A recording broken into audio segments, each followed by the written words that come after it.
துருக்கியோட அதிபரான Erdogan அவர்கள்கிட்ட இருந்து statements எப்பவுமே வரும். கொஞ்சம் சமீப காலமா கொஞ்சம் அமைதியா இருந்தது துருக்கி. ஆனா இப்ப திருப்பி வந்துட்டாங்க.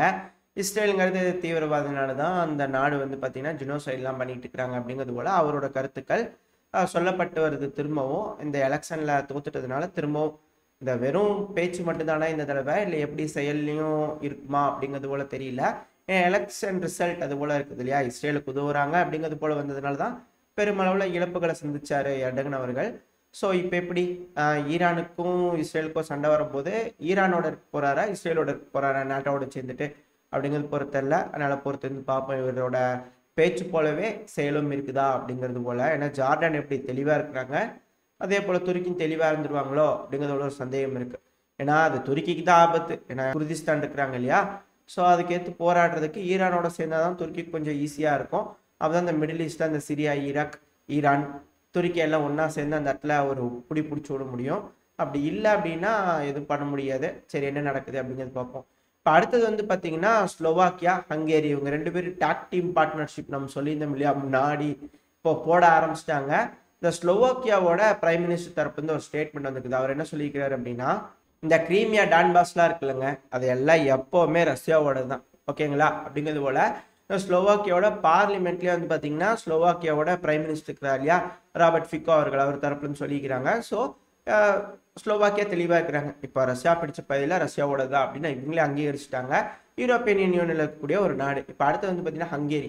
ஹங்கேரி தரப்புலேருந்து என்ன சொல்லிக்கிறாங்க, அதான் விக்டர் ஆர்பன் அவர்கள் பிரைம் மினிஸ்டர், அவர் தரப்புலேருந்து என்ன ஸ்டேட்மெண்ட் வந்திருக்கு அப்படின்னா, உக்ரைன் இருக்குது இல்லையா, அது ஒரு சுதந்திர நாடு அப்படிங்கிறத விட மேற்கோட பாதுகாப்பு அப்படிங்கிறது போல மாறிடுச்சு அப்படிங்கிறாரு. அதாவது மேற்குலக நாடுகளோட பாதுகாப்புல இருக்கக்கூடிய ஒரு பகுதியா மாறிடுச்சு அப்படிங்கிறதோட அவர் தரப்புல இருக்குது. ஆனா அப்படித்தான் இருக்கு. எல்லா நாடுகளும் ஒடியாந்து தனித்தனியா வந்து செக்யூரிட்டி கேரண்டி கொடுக்குறாங்க அப்படின்னா அந்த நாடுகளோட ஒரு பாதுகாக்கப்பட்ட ஒரு பகுதியா தானே இருக்குது. சுதந்திர நாடுங்கிறது அது தனியா இருக்கணும், அதுக்குன்னு ஒரு ராணுவம் இருக்கணும், எல்லாம் அது தன்னிச்சையா செயல்பட வேண்டிய ஒரு விஷயம்.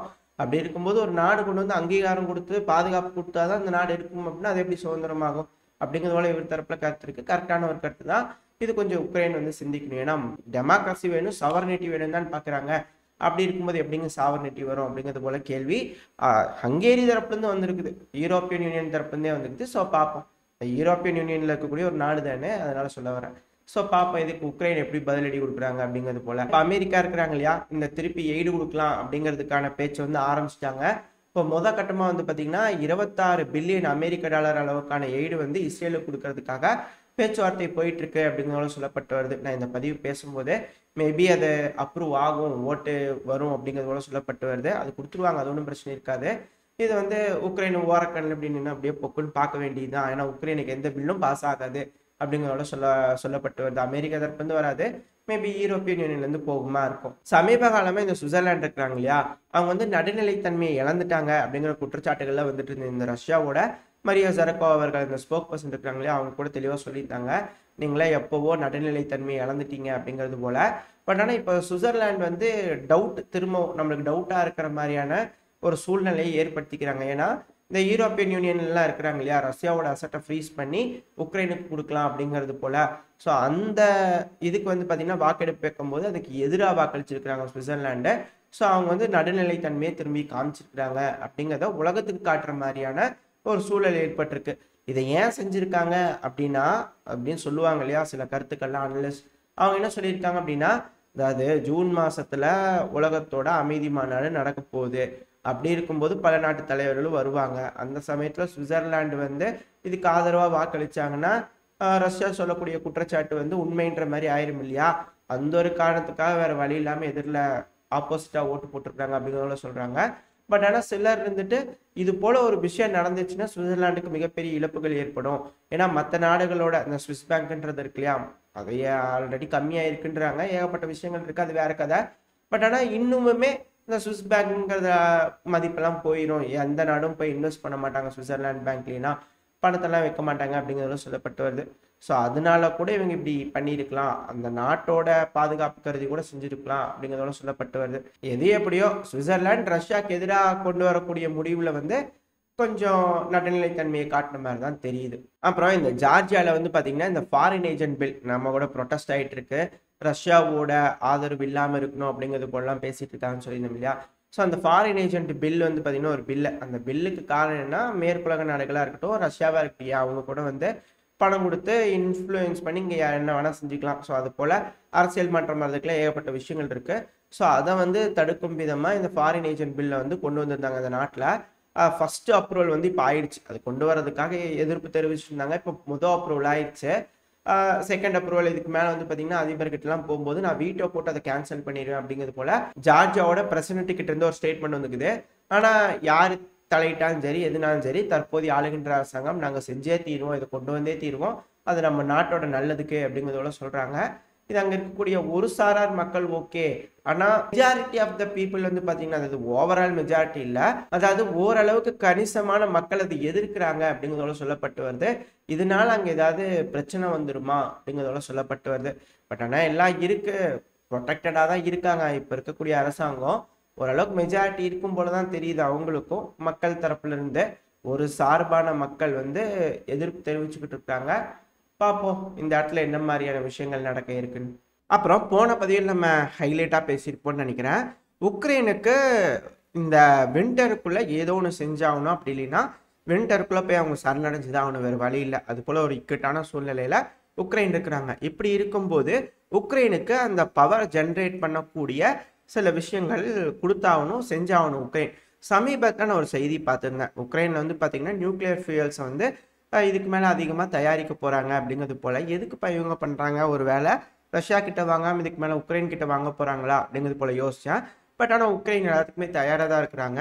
என்ன அப்படின்னா நியூக்ளியர் ஃபியூயல் இருந்தால் தான் சில பல நியூக்ளியர் ஃபெசிலிட்டிஸை யூஸ் பண்ணி எனர்ஜியை ப்ரொடியூஸ் பண்ணிக்க முடியும். அப்படின்னா என்னப்பா, உக்ரைனுக்குள்ளே வந்து பார்த்தீங்கன்னா புதுசாக அணு உலைகள்லாம் கட்ட போகிறாங்களா அப்படின்னு கேட்டிங்கன்னா அதெல்லாம் பண்ண முடியாது. இப்போ ஒரு இக்கட்டான சூழல் போயிட்டு இருக்கு. உக்ரைனால் அதை இன்க்ரீஸ் பண்ண முடியாது, இருக்கிறத பார்த்துக்கதே சிக்கலாக இருக்குது.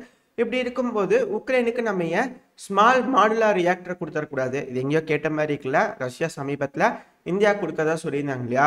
ஸோ அதே போல தான் இப்போ அமெரிக்காவும் உக்ரைனும் சேர்ந்து இது போல் செய்யறான் இருக்காங்க. இதுக்கான உதிரி பாகங்கள்லாம் உக்ரைன்லேயே செய்ய போகிறாங்களா. ஸோ அப்படி செய்ய ஆரம்பிச்சிட்டாங்கன்னா உக்ரைனோட பல பகுதிகள்லையும் இந்த ஸ்மால் மாடுலார் ரியாக்டரை வச்சு அவங்களுக்கு வேணுங்கிற எனர்ஜியை ப்ரொடியூஸ் பண்ணிக்க முடியும். இதனால கரண்ட் தட்டுப்பாடு அந்த அளவுக்கு இருக்காது. இதை வச்சு வின்டரை ஈஸியாக சமாளிச்சுக்க முடியும். இதுக்கு மேலே உக்ரைன் இதை பெருமளவில் பயன்படுத்துவாங்க. ஏன்னா ஒரு கட்டத்துக்கு மேலே உக்ரைனில் எனர்ஜி ஃபெசிலிட்டிஸே இருக்காது, ஃபுல்லாக சர்வநாசம் பண்ணிடுவாங்க. அப்படி செஞ்சதுக்கு அப்புறமா உக்ரைனை டிஃபெண்ட் பண்ணுறதுங்கிறது சாத்தியமே இல்லாத ஒரு விஷயம். ஸோ இதுக்கு மாற்றாக இது வந்துருச்சு அப்படின்னா இது மேலே தாக்குதல் பண்ண முடியாது. அப்படி பண்ணுறாங்கன்னா அது ஒரு அணு ஆயுத போரா மாறிடும், ஏன்னா ரேடியேஷன் லீக் அது இதுன்னு இருக்கும். ஸோ அந்த ஒரு காரணத்தினால இப்படி பண்ணிக்கலாம் அப்படின்ற ஒரு ஆல்டர்னேட்டில் உக்ரைன் தரப்பில் களமிறங்கியிருக்காங்க அப்படிங்கிறத சொல்லப்பட்டு வருது. ஸோ உக்ரைன் எதுனாலும் பார்த்துக்கலாம் அப்படிங்கிறதுக்கு தயாராக இருக்காங்க. ரஷ்யானாலும் எதுனாலும் பார்த்துக்கலாம் அப்படின்னு தயாராக இருக்காங்க. இதோட முடிவு எங்கே போய் நிற்கும்? மிகப்பெரிய பேரழிவில் போய் நிற்குமா, இல்லை எப்படி? ஒருத்தங்களால ஒத்துக்க முடியலை அப்படிங்கிற ஒரு கட்டம் வரும்போது பேரழிவு தானே இங்கே வரப்போகுது. எதை நோக்கி கொண்டு போகிறாங்க அப்படிங்கிறது போல இருக்கு. இருந்தாலும் பரவாயில்ல, இக்கட்டான சூழ்நிலைகள் சில இடங்கள்ல இது இருந்துச்சுன்னா உக்ரைனுக்கு தேவைப்படும். அங்கே இருக்கக்கூடிய மக்களுக்கு இது ரொம்ப ரொம்ப முக்கியம் இல்லையா. ஸோ அதனால இதை செஞ்சுருக்காங்க அப்படிங்கிறத சொல்லப்பட்டு வருது. இதுக்கு ரஷ்யா தரப்புலேருந்து என்ன மாதிரியான ரியாக்ஷன் வரப்போகுது அப்படிங்கிறது தெரியல. ஏன்னா இது போல விஷயங்கள் உக்ரைனுக்கு வருது அப்படின்னா ரஷ்யா இது போல விஷயங்களை ஈரானுக்கும் கொடுக்கலாம், நார்த் கொரியாவுக்கும் கொடுக்கலாம். அதுக்கு அவங்க தரப்புலேருந்து என்ன மாதிரியான ரியாக்ஷன் வரப்போகுது அப்படிங்கிறது தெரியல. பர்டிகுலரா இந்த டெக்னாலஜி டிரான்ஸ்ஃபர் அப்படிங்கிறது ரொம்ப சிக்கலான ஒரு விஷயம்தான். இது பல நாடுகளுக்கு போகும் பட்சத்தில் தவறான கைகளுக்கு போயிடுச்சுன்னா நம்ம ஆல்ரெடி பார்த்துருக்கோம். நியூக்ளியர் ஃபியூயல், நியூக்ளியர் இதெல்லாம் இருந்துச்சுன்னா ஏகப்பட்ட சேதத்தை மனித இனத்துக்கு ஏற்படுத்த முடியும். இது தீவிரவாதிகள் கைக்கு போறதுக்கு அதிக வாய்ப்பு இருக்கு. அப்படி இருக்கும் பட்சத்துல இது எப்படி கட்டுப்பாடோட வச்சுக்க போறாங்க அப்படிங்கறத பொறுத்து இருந்து பார்ப்போம். இதோட இந்த பதிவை நான் முடிச்சுக்குவோம். இந்த பதிவு எப்படி இருந்துச்சு, உங்களுக்கு பிடிச்சிருக்கா? பிடிச்சுனா லைக் பண்ணிட்டு உங்க ஃப்ரெண்ட்ஸ் அண்ட் ஃபேமிலியோட ஷேர் பண்ணிக்கோங்க. அது கூடவே மறக்காம இந்த பதிவை பத்தின உங்களோட கருத்துக்களை கமெண்ட் செக்ஷன்ல சொல்லுங்க. இந்த பதிவு நல்லா இருந்துக்குன்னு நம்பிக்கையில் அடுத்த பதிவில் உங்களை சந்திக்கிறேன். அது வரைக்கும் ஸ்டே சேஃப். பை.